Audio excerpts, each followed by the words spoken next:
Pemirsa, siang hari ini kami menyoroti tindak pidana perdagangan orang atau disingkat TPPO yang sekarang ini makin beragam modusnya.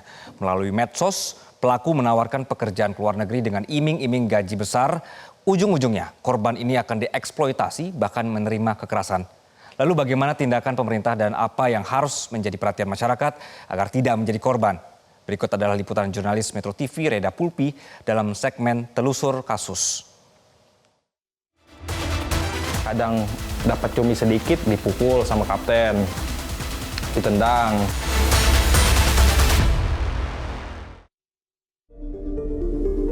Tindak perdagangan orang atau TPPO kini kian marak terjadi di Indonesia. Bahkan untuk modusnya pun semakin mudah untuk ditemui masyarakat, yakni menawarkan pekerjaan secara online lewat media sosial.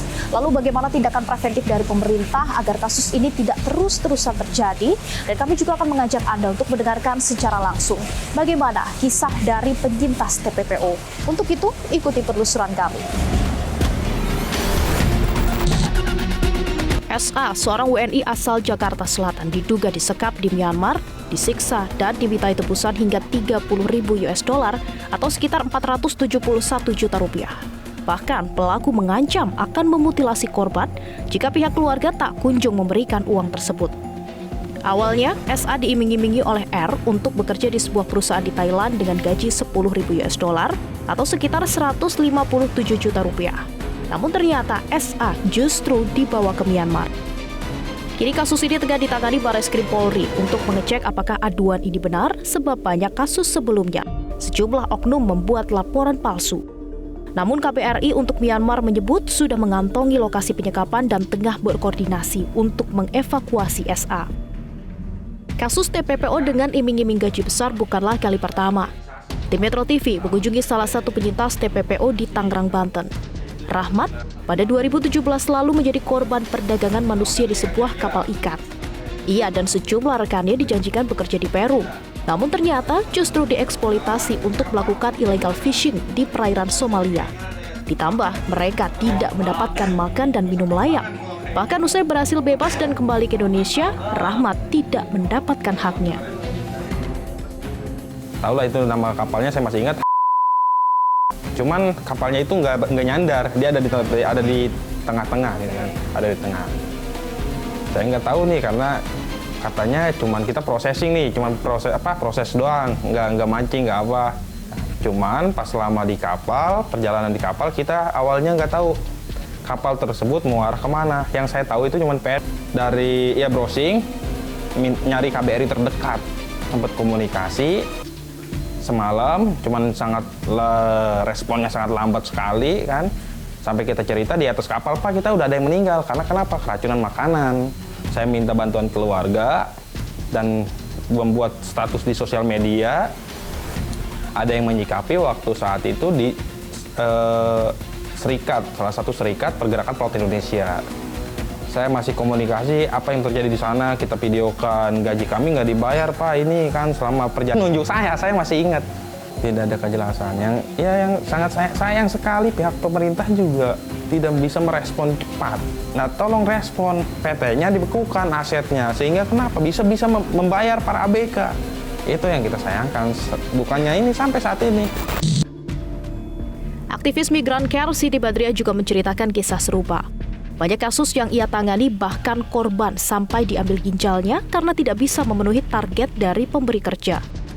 Di Myanmar itu kalau mereka kalau nggak dapat target kan kemudian disuruh minta tebusan ke keluarganya disuruh transfer nebus, nggak kira-kira mintanya gitu kan ratusan juta. Lah orang di sini gimana ekonominya lemah, kemudian mereka keluar negeri ingin cari duit, akhirnya kok malah disuruh transfer dimintain ratusan juta, ya dari mana? Nah gitu kan akhirnya kan kalau nggak ditransfer oleh keluarga mereka biasanya ya itu dibawa ke Kamboja untuk diambil ginjalnya kan gitu. Itu sudah pernah ada kasusnya? Iya ada. Ini temen yang di Erpatra ini ada keponakannya yang seperti itu ke Kamboja, pulang-pulang ginjalnya udah nggak ada, akhirnya meninggal. Jumlah TPPO di Indonesia setiap tahunnya selalu meningkat. Bahkan dari 1 Januari hingga 1 Juli 2024, sudah ada 698 orang yang menjadi korban TPPO. Dan saat ini modusnya semakin beragam, sebagian besar menawarkan pekerjaan melalui sosial media. Nah, yang perlu Anda perhatikan ketika mendapatkan tawaran pekerjaan dari sosial media adalah ketika pekerjaan tersebut menawarkan gaji yang tinggi, tapi tidak perlu kualifikasi apapun, bahkan Anda tidak diperlukan atau tidak diwajibkan bisa berbahasa Inggris. Kemudian Anda tidak bisa mengecek kredibilitas dari perusahaan tersebut dan Anda ditawari untuk bekerja bebas visa. Nah, ini yang perlu menjadi perhatian pemirsa, karena jika Anda bekerja di negara-negara yang bebas visa ketika berwisata seperti di negara Asia Tenggara, ketika Anda bekerja di sana Anda tetap membutuhkan visa kerja. Nah, ketika Anda ditawarkan untuk tidak perlu mengurus visa, ini perlu menjadi perhatian. Anda bisa menjadi korban TPPO. Dan terkait dengan kontrak, Anda perlu menandatangani kontrak sebelum keberangkatan. Nah, jadi ketika Anda sudah akan berangkat namun belum ada kontrak yang ditandatangani, Anda juga perlu curiga kalau perusahaan tersebut akan melakukan perdagangan orang. Nah, yang menjadi pertanyaan, kemudian apa tindakan preventif dari pemerintah untuk menekan angka TPPO di Indonesia? Sebagian besar korban tertarik karena iming-iming gaji yang besar dan syarat yang mudah, sebab di Indonesia cukup sulit mencari pekerjaan, bahkan tak tanggung-tanggung. 11 dari 15 korban TPPO yang berhasil dipulangkan ke Indonesia justru kembali bekerja ke luar negeri di perusahaan sejenis. Akhir-akhir ini kan sebenarnya yang jadi korban itu bukan lagi teman-teman yang ini ya pendidikannya kurang ya, tapi yang sarjana begitu. Bahkan yang judi online, scammer itu bahkan ada yang hampir saja S3 begitu. Nah, kemudian perekrutan ini antar teman begitu. Nah, temannya yang sudah di sana untuk dia bebas itu harus mendatangkan 2 orang supaya mereka bebas. Dan saya lihat tawaran-tawaran ini, lowongan-lowongan ini mencantumkan juga beberapa itu mencantumkan logo dari Kemenaker begitu. Kami pun akan dengan senang hati kalau seandainya tadi para penyintas itu menyampaikan informasi terkait dengan informasi yang diterima oleh mereka yang itu menggunakan logo dari Kementerian Ketenagakerjaan. Mencegah TPPO menjadi tanggung jawab dan perlu kesadaran bersama. Meski sayangnya Badan Pelindungan Pekerja Migran Indonesia BP2MI belum menerima permintaan wawancara kami terkait hal ini.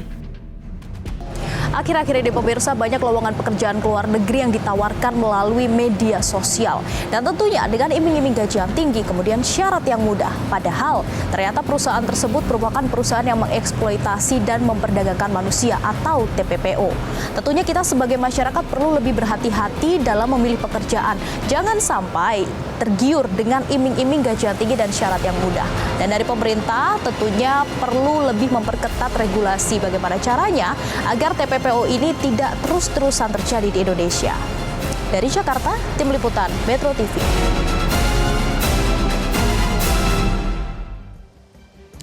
Ya pemirsa, demikian untuk liputannya. Jadi sekali lagi pemirsa, ini sudah banyak modusnya, makin mudah diakses, makin banyak iklannya di medsos. Untuk Anda hati-hati ketika ada yang menawarkan kerjaan tadi dengan cara yang mudah dan juga gaji yang tinggi di luar negeri. Jelajahi cara baru mendapatkan informasi. Download Metro TV Extend sekarang.